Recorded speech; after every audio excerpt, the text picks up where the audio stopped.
తెలంగాణ హైకోర్టులో మాజీ మంత్రి కేటీఆర్కు షాక్ తగిలింది. కేటీఆర్ క్వాష్ పిటిషన్ హైకోర్టు కొట్టేసింది.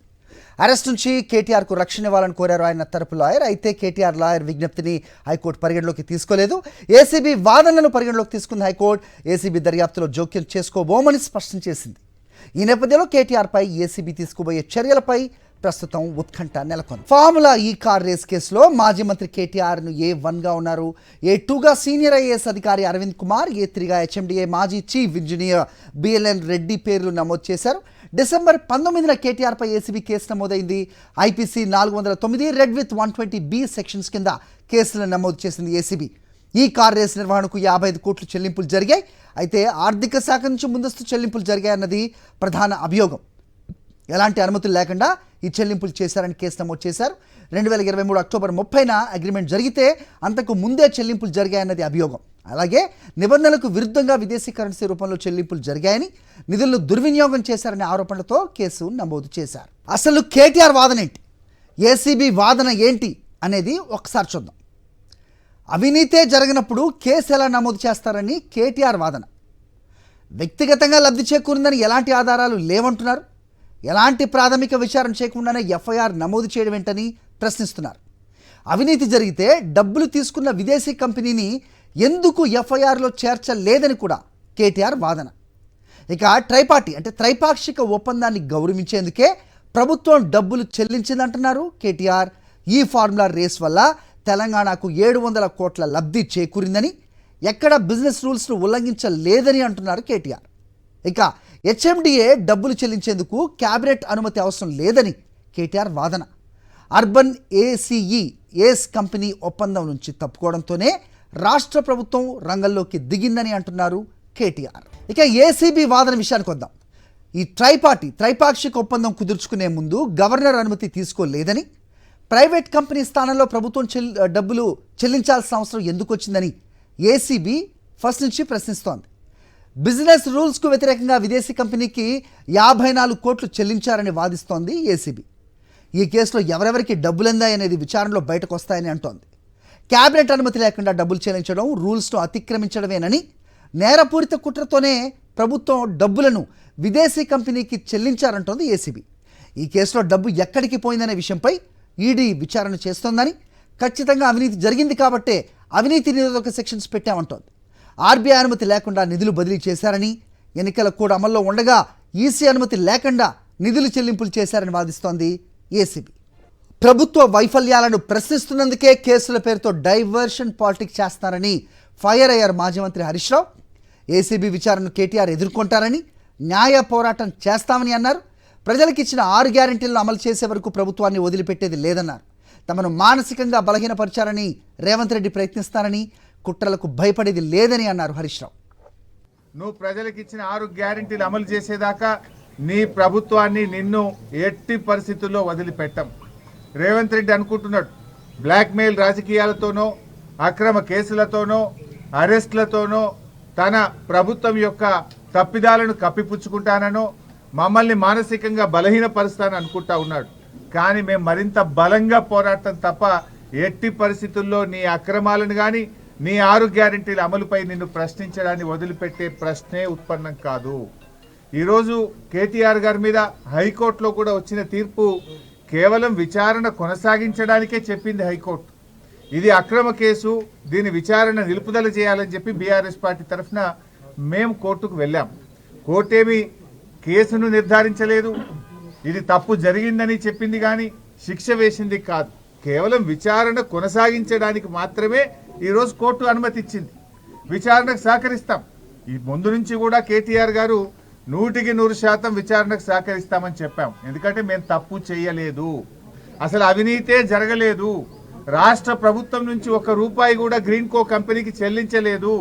1 రూపాయి ఇవ్వలేనప్పుడు అక్కడ అవినీతికి ఆస్కారం ఎక్కడిది? అయినా ఇది ఎప్పుడు జరిగింది? రేవంత్ రెడ్డి గారు ప్రమాణ స్వీకారం చేసిన 3వ రోజే ఆ కంపెనీ ప్రతినిధులు రేవంత్ రెడ్డి గారిని కలిశారు. ఏడాది పాటు నువ్వు ఎందుకు కేసు పెట్టలే, ఏడాది తర్వాత ఎందుకు పెడుతున్నావు? కేటీఆర్ గారు అడుగడుగునా నేను ప్రశ్నిస్తూ ఉన్నాడు, నీ తప్పిదాలను బయట పెడతా ఉన్నాడు, నీ ప్రభుత్వం యొక్క వైఫల్యాలను ఎత్తి చూపుతా ఉన్నాడు. కనుక ఏడాది తర్వాత దాన్ని బయట పెట్టినావు. నిన్ను ఆ కంపెనీ ప్రతినిధులు కలిస్తే కలిసిన విషయాన్ని నువ్వు ఎందుకు బయట పెట్టలే, మీడియాకి ఎందుకు చెప్పలే? అది మేం బయట పెట్టినాం. అంటే దీన్ని అంతా బట్టి చూస్తూ ఉంటే కేవలం ఒక కుట్రతోని ప్రజల దృష్టి మరల్చడానికి ప్రభుత్వం చేస్తూ ఉంది. కేటీఆర్ ఎలాంటి తప్పు చేయలేదన్నారు మాజీ మంత్రి పువ్వాడ అజయ్ కుమార్. న్యాయ పోరాటం చేస్తామన్నారు. ప్రభుత్వం ఇచ్చిన హామీలు అమలు చేయలేకే కేటీఆర్పై కేసులు పెట్టి డైవర్షన్ పాలిటిక్స్ చేస్తున్నారని మండిపడ్డారు. అక్రమ కేసులకు భయపడేది లేదన్నారు పువ్వాడ. న్యాయ పోరాటం చేస్తాం, కొట్లాడతాం.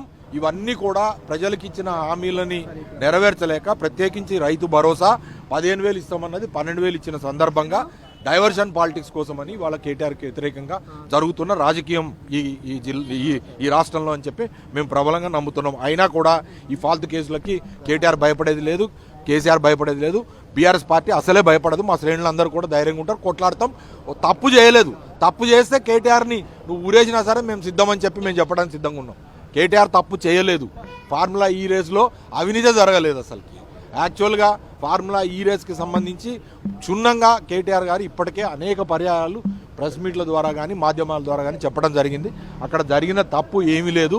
మన రాష్ట్ర పతారా, హైదరాబాద్ పతారా పెంచడం కోసం అని చెప్పి ఇలాంటి రేసులు నిర్వహించడం వల్ల నేను చెప్తాను, ఆ రోజు నేను ట్రాన్స్పోర్ట్ మినిస్టర్గా ఉన్నా.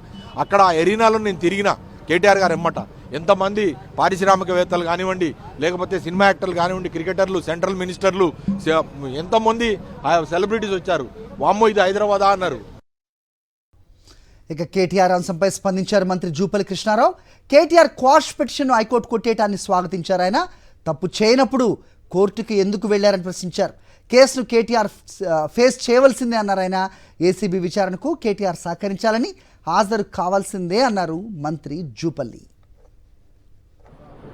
టోటల్గా ఆ కేసునే స్పాచ్ చేయాలనే విషయం పే చేస్తే హైకోర్టు కొట్టుబడి జరిగింది.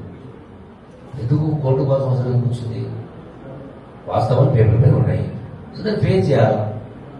నాకు తప్పు చేయనప్పుడు కోర్టుకి ఎందుకు పోవాలా? విచారణకు హాజరు కావాలా? సో ఇవన్నీ కూడా చాలా ఉన్నాయి.